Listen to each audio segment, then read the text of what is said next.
On a warm, golden summer day, the meadow was alive with buzzing bees, fluttering butterflies, and the happy songs of the birds.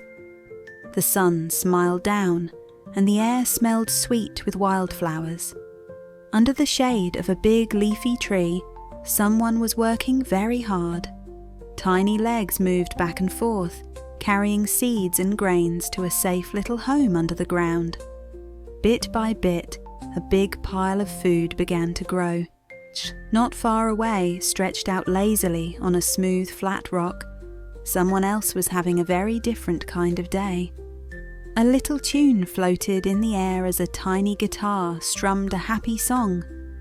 Feet tapped, wings swayed, and not a single thought was given to work. After all, the sun was shining, and there was plenty of time for fun. "Why work so hard?" came a cheerful voice. "There's enough food for today. Come and dance with me." But the little worker just shook its head. "Winter is coming," it said. "The cold days will be here soon, and there won't be food growing in the meadow. I must gather all I can while the sun is still warm." But that was no fun at all.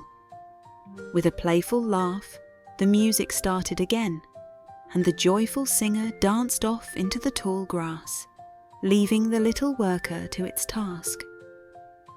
Days passed, and the golden summer turned to autumn. The wind became cooler, and the leaves turned red and orange before floating down to the earth. The bright flowers faded, and the air carried a whisper of what was to come. Then one morning, frost sparkled on the grass, and the sky turned pale and grey. The cold had arrived. The meadow was empty now. No buzzing bees, no fluttering butterflies, no songs of birds. Everything was still. Hidden beneath the frozen ground, a warm little home was filled with food.